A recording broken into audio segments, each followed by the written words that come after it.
Florence School, together with Berner Energy, with ENTSO for smart grids, with ENTSO-E and with Euroelectric, decided less than 2 years ago to provide a scholarship, actually 2 scholarships, in order to honor the memory of Ana Aguado, a professional who unfortunately passed away earlier.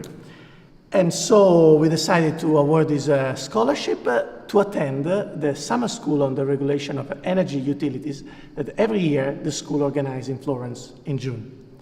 We received 60 applications, and the 2 winners are with us today.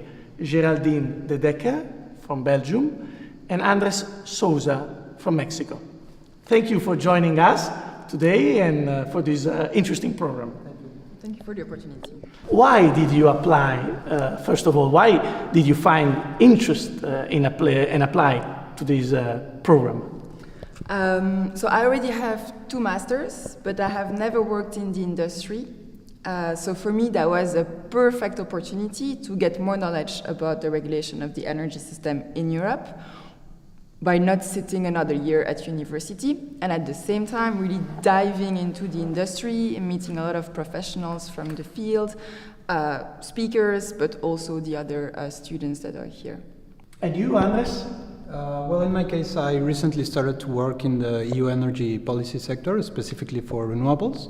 And I found that I wanted to complement with my background, which was a bit more technical and business-oriented, with something a bit more specific to the sector. So I wanted to have a better understanding of how electricity and gas markets operated and how were they regulated. And I found this also from the YouTube channel of the school. I found the material very, very interesting, very high level, and I also got many recommendations from the people in the industry about the quality of the speakers, and especially the format, which in 1 week lets you have a very wide but at the same time deep overview of these topics. I found it very, very interesting. Also because by looking at your CV, I saw that you did not start your educational and career path in energy. You had different background, isn't it? Indeed. I'm an economist, so I have a master's in economy and finance, and I first started to work in Indonesia in a completely different field in Jakarta and Bali. But I quickly realized that it was over there an environmental disaster, and basically everywhere, so I wanted to change career path. I then studied environmental sciences that linked to some energy questions. But I felt that to really be able to tackle the environmental crisis that we have, you need to understand more about the energy system. You need to understand how to decarbonize the energy system. So that was for me kind of a natural path afterwards to try to understand how this is regulated, where the incentives and constraints are put for all the big players here, and to know exactly how to influence things in a more, I would say, greener way. And you, Andres? Well, in my case, I have an industrial engineering bachelor background.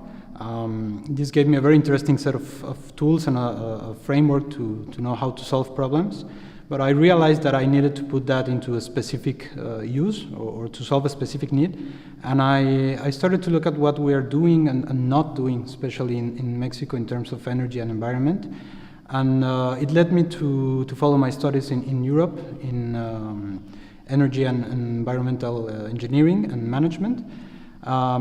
This later led me to have also some experiences in dealing with energy access, especially for Latin American countries. And I found the topic as absolutely important and priority for us. And now I came to this course to try to polish a bit more these skills and be able to have a bigger impact in what I'm doing. It is actually one of the main goals of the scholarship was to award an opportunity, to give an opportunity to someone ready to start a career in energy, and so that's perfectly the case. But now coming to the program, how did you find it? So far we are in the middle. What's the most interesting thing you found in the lectures you attended so far? I would say the diversity of the speakers and the subjects we cover, because you can't be an expert in both electricity and gas and trading of those. So it's very interesting to see how broad the subjects are, and that some of them might be very technical, but others would be more basic, but will help you to see things that you thought you knew in a different way. We spent the other day 15 minutes trying to define what electricity markets are. And that was a very interesting conversation to have many different point of views. Yes. Well, for me, I guess maybe three main things. I think the content is very good. It's very broad. It's exactly this mix between the fundamentals, but adding the experience of all the speakers.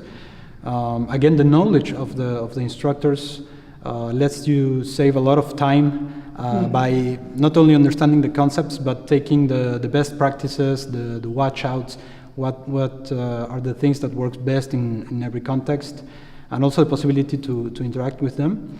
And I think the participants are the third most important thing I consider from this course, because you have the opportunity to learn, especially, I mean, beyond just networking in an international and multicultural environment, but to exchange views, which vary a lot from country to country. So I think this is a very enriching opportunity. And well, I guess the venue is very nice for this. Here in Florence.